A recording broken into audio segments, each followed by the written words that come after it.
Hey guys, Isabella here. We are back for another book review. So for this book review, we are reviewing A Danger to Herself and Others by Alyssa Sheen Mao.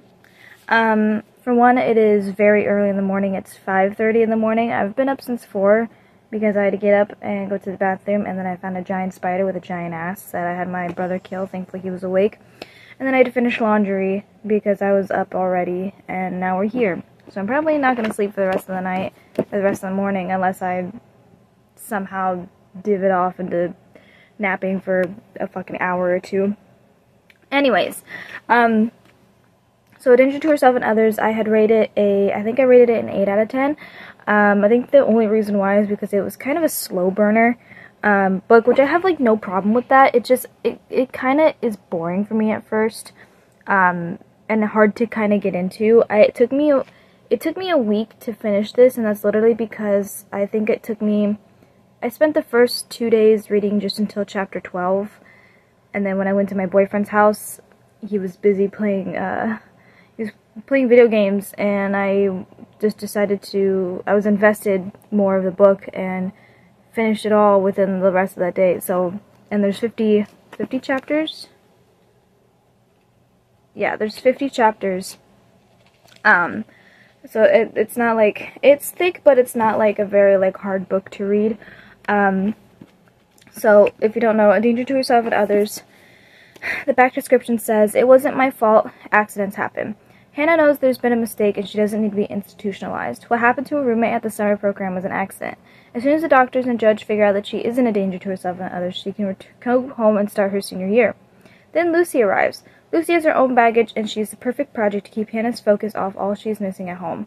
But Lucy may be the one person who can get Hannah to confront those secrets she's avoiding, and all the dangerous games landed her to confinement in the first place."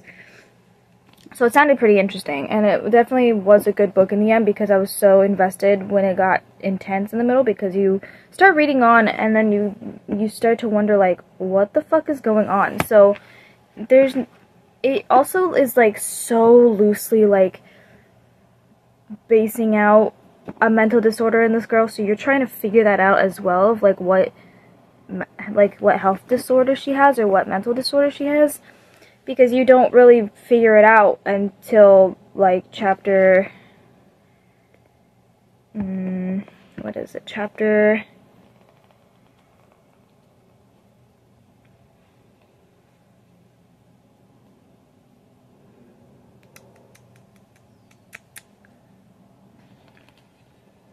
chapter 10 throughout then.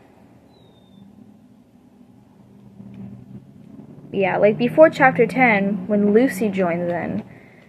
I feel bad for spoiling like shit like this, because I don't know like what's a spoiler and what's not if people want to go and read this.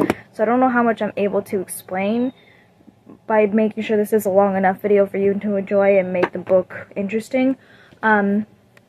But pretty much it talks about just a young girl who, you also don't exactly realize like what kind of incident that happened until later on as well, because this girl got institutionalized for a couple months.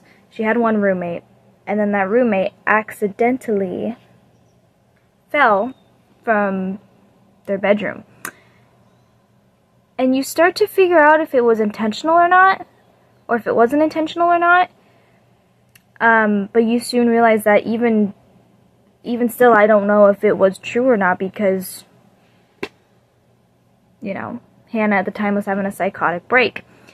The mental illness portrayed in this also is really fucking good, because, I don't want to spoil what she has, so I want you to figure that out by yourself if you go and read this.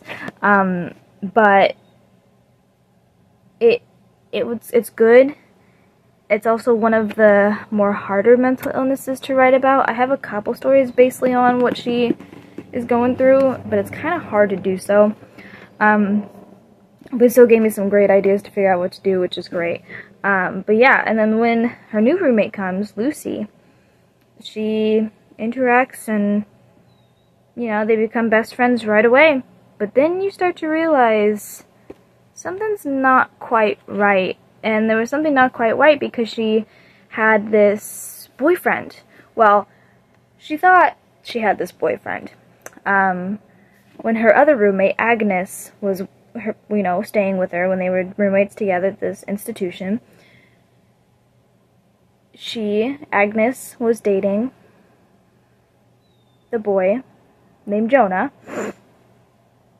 And of course, Jonah was cheating on Agnes with Hannah because, well, also, Agnes was cheating on her current boyfriend back at home named Matt.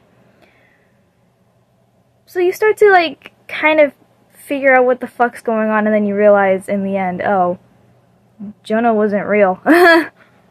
Just to put it that way. He's not a big character in the story, so I can kind of spoil that, because whatever. But yeah, turns out, he wasn't real. And Hannah pretty much just, she's so convinced that he's a real dude. And then shit starts to get even weirder. Like, she starts to have just angry outbursts and violent outbursts, and starts sneaking Lucy out to her ballet recital, snuck her out of the mental hospital, and all that stuff. So it was very intriguing, and definitely kept me, made me keep reading, because I was able to finish this literally before June. So I hit my mark of reading 5 books a month, which is great. So I'm hoping to be able to read more this month, now that I'm probably going to have a lot more time to myself. Yeah. Anyways, but yeah, the ending, well, the ending wasn't like a not so happy ending, because her parents kind of turned out to be like kind of what mine are when it comes to mental illnesses, where they're just like kind of reluctant of like, oh, you're my daughter now and you have issues that we need to stay on top of and have to take care of you 24/7, even though, kind of like, I don't know, disappointed, I guess, type of thing. So I can relate a lot to this girl and how her family situation is, because I feel similar. But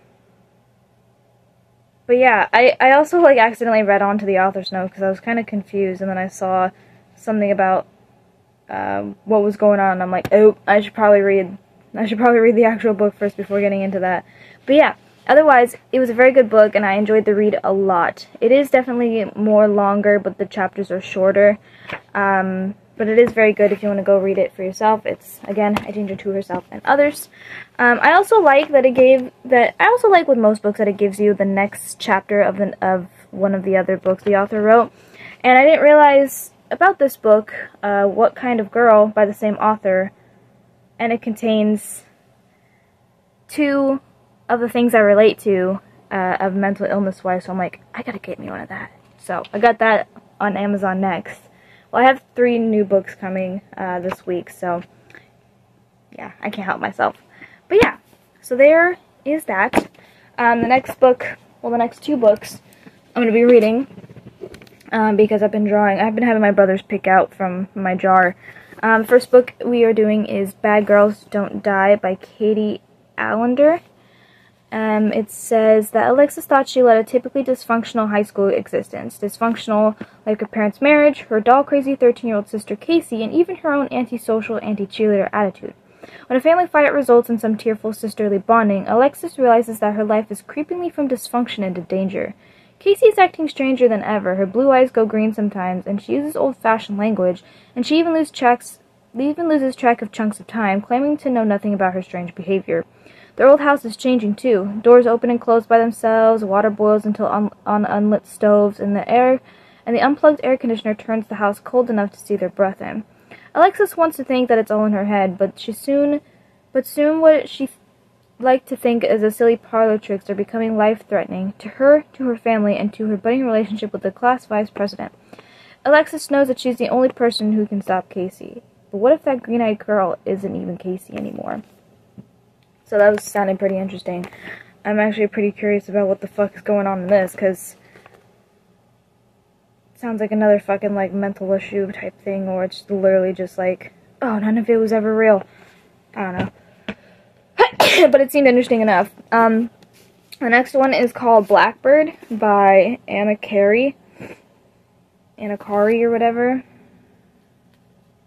And the back says, the back says, Things I know are true. I am in Los Angeles. I woke up on train tracks at Vermont Sunset Station. I'm a teenage girl. I have long black hair. I have a tattoo of a blackbird on my right wrist with the code FNV02198, and people are trying to kill me. On the inside of the book, it says, you don't know who you are, but they do. You wake up on a subway tracks in Los Angeles with no memory of who you are. A backpack is at your feet. Inside is a fresh set of clothes, $1,000 in cash, a phone number, and the instructions of do not call the police. As you try to figure out your identity, the questions swirl. What is your name? How did you get here? And what is the meaning of the tattoo of the blackbird? Tattoo on your wrist of the blackbird and the code I said. There's only one thing you know for sure. People are trying to kill you. From the author of the Eve trilogy comes a breathless story of a girl racing to figure out who she is and how to stay alive. So that sounded pretty interesting. It's not a like thick book either, so that one might be a pretty easy read if I'm able to go to the gym and just kind of read it there. Ooh. Eve trilogy. I might have to check those ones out. Those look pretty cool. But yeah, so that sounds pretty exciting. And I'm excited to read that. And there seems to be about 40 chapters. 41, 42, yeah, 42 chapters, so that seems pretty exciting. And, yeah, that is the ending of that. So, I hope you all enjoyed. Be sure to go check out that book if you want to know more about that. It was pretty interesting to know that, yeah. So, yeah, hope you all enjoyed, and be sure to go check out my gaming channel because I've been posting on that now because I've been playing Corpse Party. Link is down in the description. I love you guys, and I'll see you guys later. Bye.